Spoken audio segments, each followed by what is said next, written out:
Sobat Raso yang sedang melihat tayangan ini, kembali lagi berjumpa di episode podcast Radar Solo, Radar Muda Bersuara kali ini. Nah, di episode kali ini kita sudah ada di sebuah ruang komunitas yang dinamakan dengan Joli Jolan.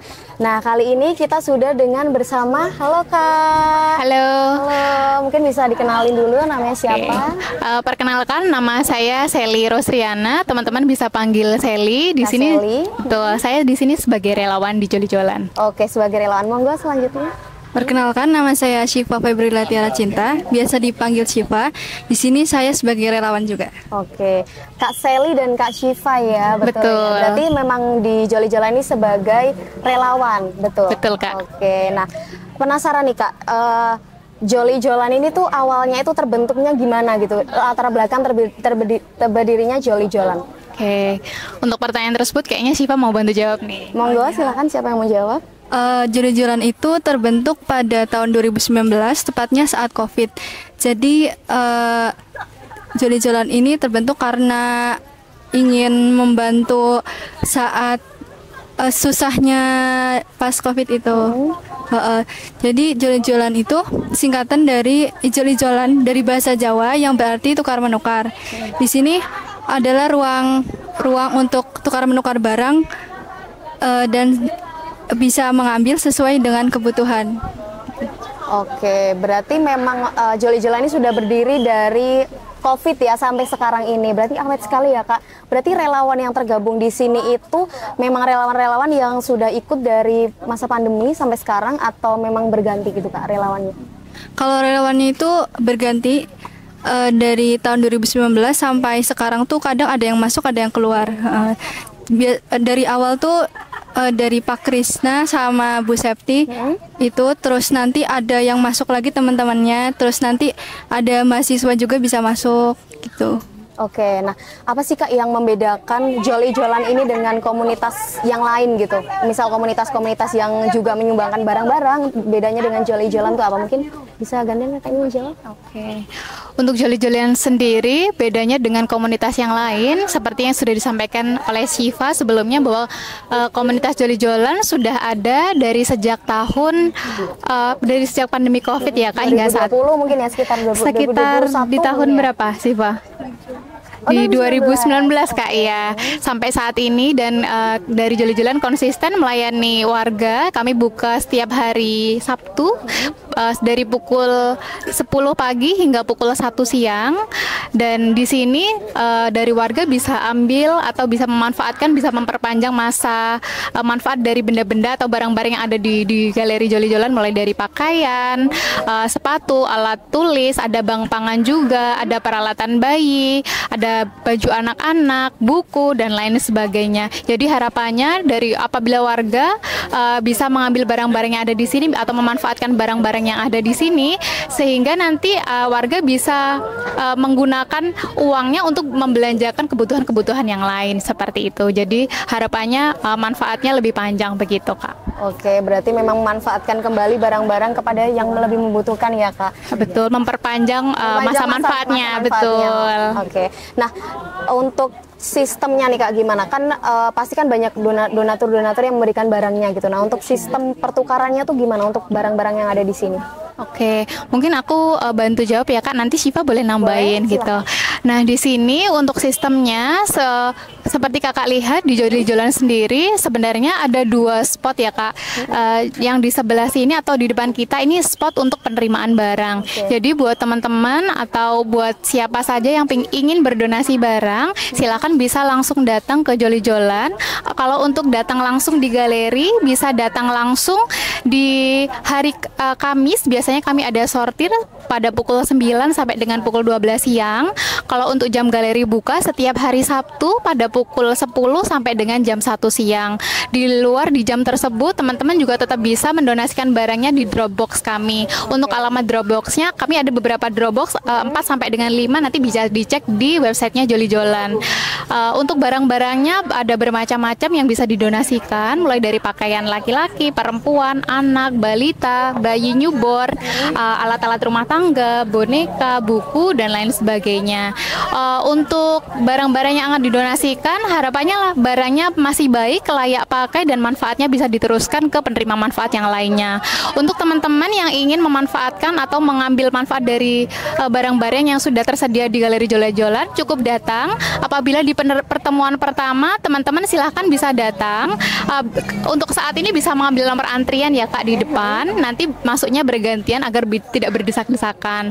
Setelah itu nanti bisa memilih di kami barang untuk diambil dibatasi tiga item, boleh campur. Kalau untuk bawahan cukup satu, untuk atasan bisa ambil 2. Boleh juga dikolaborasikan dengan yang lain, seperti sepatu dan yang lainnya, atau buku juga bisa.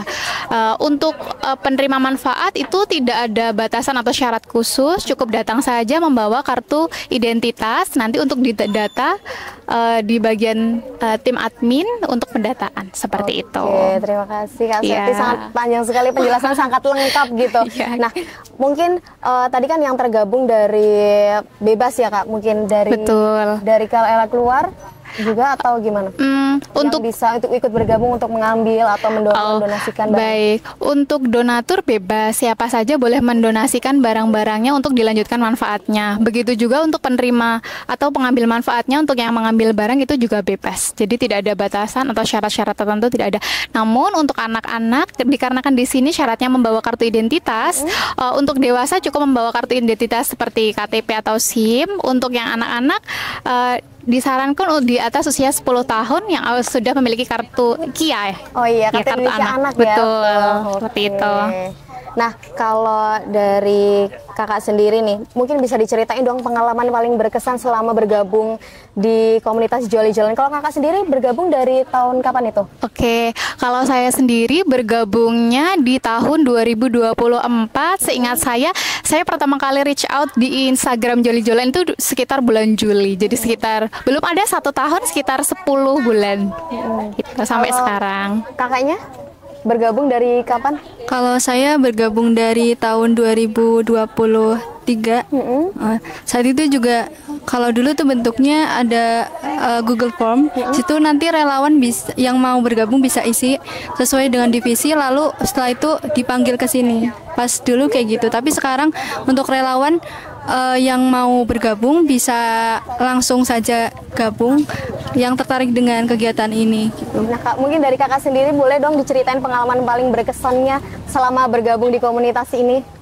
Kalau pengalaman paling berkesan itu dulu sering banget ada kakek-kakek kesini, jadi dia datang terakhir terus kayak ngambil barang, setelah itu nanti ditukarkan dengan pisang. Itu berkesan. Berarti dia menukarkan ya? Iya, istilahnya seperti barter gitu. Di barter, oke. Kalau dari kakak sendiri? Kalau dari saya, hal yang cukup berkesan ya Kak untuk saya. Jadi beberapa kali saya bertugasnya di Koci. Nah, ada Koci toko dari Joli-Jolan di bagian pojok. Iya. Toko dari Joli-Jolan. Betul. Ya. Nah, beberapa kali ada anak lewat, dia sambil bawa boneka. Habis itu bonekanya dipeluk. Kan saya spontan sapa, "Halo Dek, oh bonekanya lucu." Dia bilang, "Iya Kak, saya habis dapat bonekanya dari sini, dari pojok anak." Betul. Ya. Lucu ya? "Iya Kak, ini bonekanya punya saya. Nanti saya mau bawa ke sekolah." Masya Allah, saya kira ternyata hal kecil yang kita lakukan menjadi stimulus kebahagiaan orang lain gitu. Bisa padahal besar bagi orang lain. Betul sekali. Nah, oke. Kalau selama kakak bergabung ini tuh apa sih kira-kira tantangan terbesarnya dalam menjalani sebuah komunitas Joli-Jolan ini? Mungkin bisa diceritakan ke teman-teman semua? Oke, kalau tantangan dari saya pribadi mungkin dikarenakan karena kita juga ada aktivitas lain ya Kak di luar komunitas.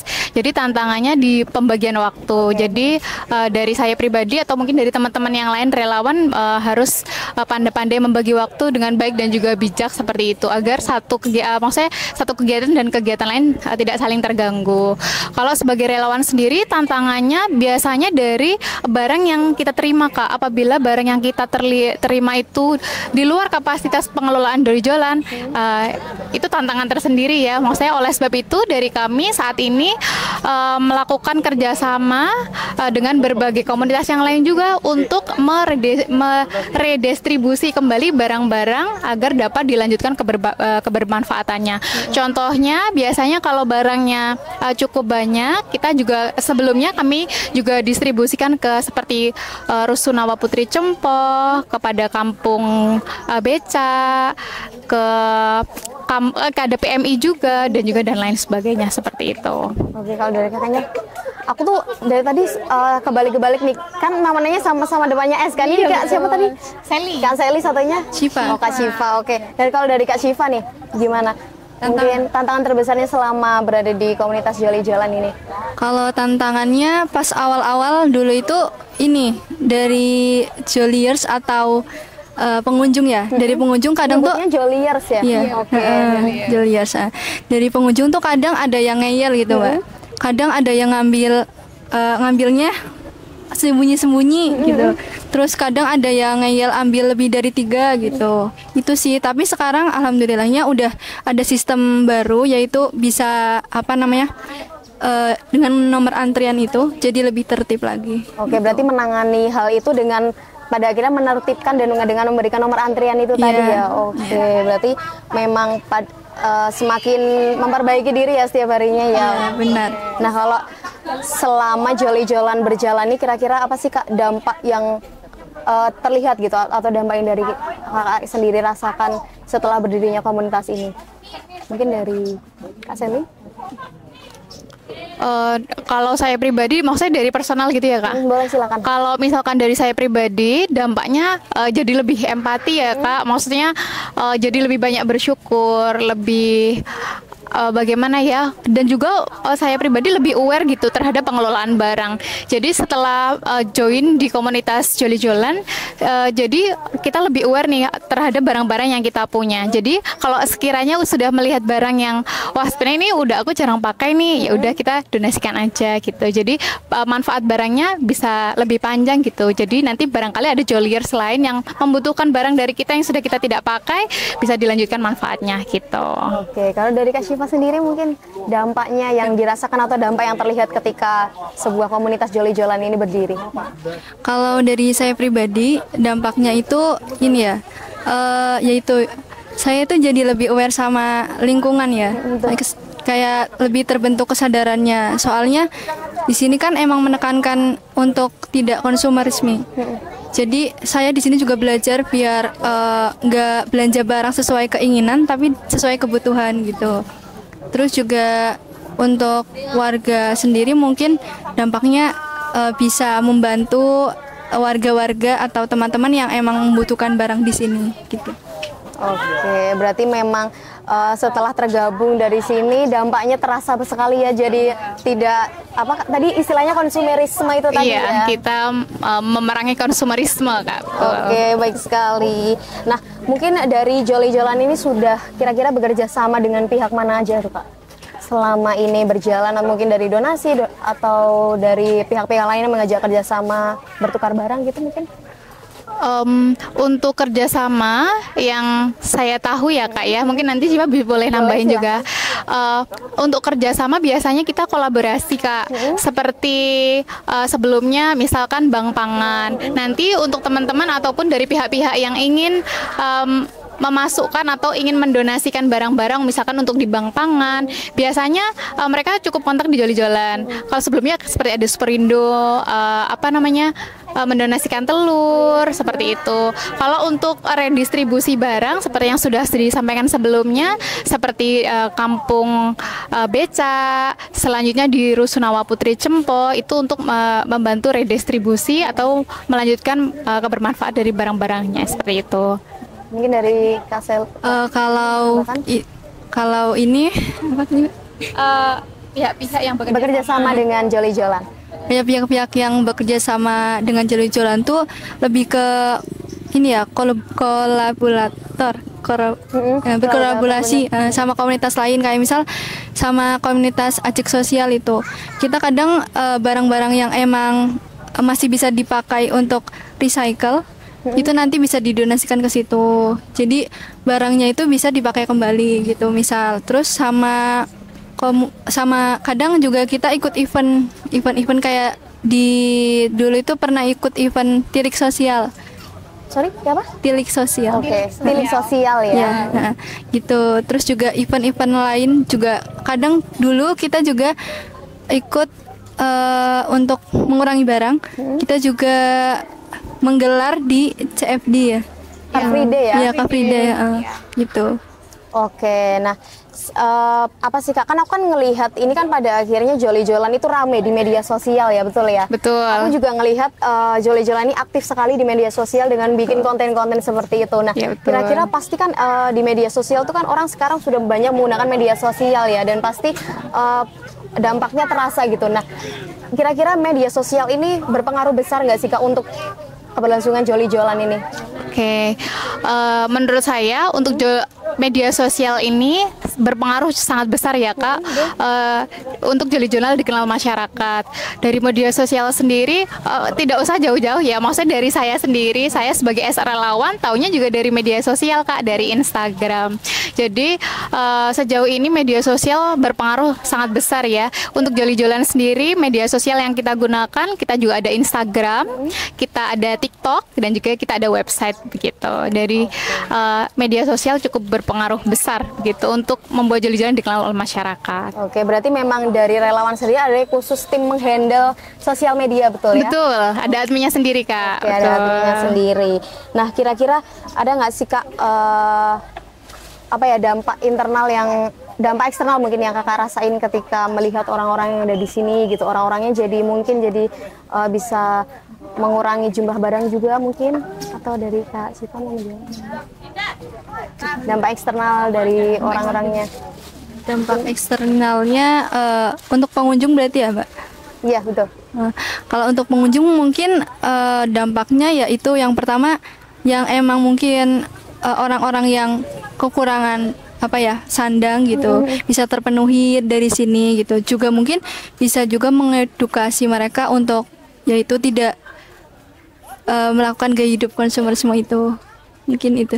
Oke, nah kira-kira ada nggak sih Kak jangka panjang atau jangka kedepannya untuk Jolly Jolan gitu, mungkin mau membuat program baru atau membuat hal yang lain dari sekadar bertukar ini? Mungkin Oke. Untuk kedepannya kita akan fokus di Koci atau toko Jolly Jolan ya Kak. Jadi untuk saat ini Jolly Jolan sudah ada toko Koci di mana barang-barangnya itu kita dapat atau kita peroleh dari barang-barang donatur. Jadi barang-barang donatur kita kurasi di mana untuk kondisinya yang sangat layak dan sangat baik nanti kita pasang di toko Koci. Nanti teman-teman apabila ada yang memerlukan barang juga bisa datang ke toko Koci ya. Apabila ada yang sesuai yang dimau boleh berbelanja di toko Koci. Nantinya barang-barang yang atau dana yang kita kumpulkan di toko Koci untuk operasional Jolly Jolan. Biasanya untuk redistribusi barang kan kita ada biaya ya Kak untuk masih pengangkutan dan lain sebagainya. Jadi dananya diambilkan dari dana Koci seperti itu. Untuk pembelian hanger-hanger, terus untuk bank pangan dan lain sebagainya seperti itu. Jadi kedepannya toko Koci akan ada booth khusus,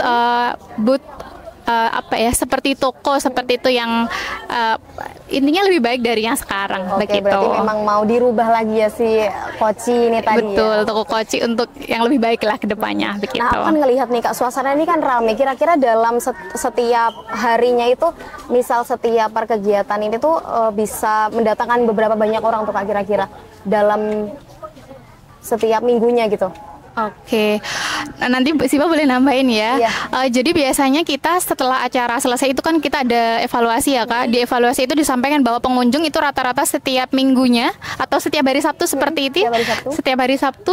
Dikarenakan kita ada juga antrian ya Kak. Pengunjung sekitar atau yang mengambil barang untuk dilanjutkan manfaatnya kita data sekitar 150 orang. Sekitar 150 Betul, itu dari yang memanfaatkan barangnya.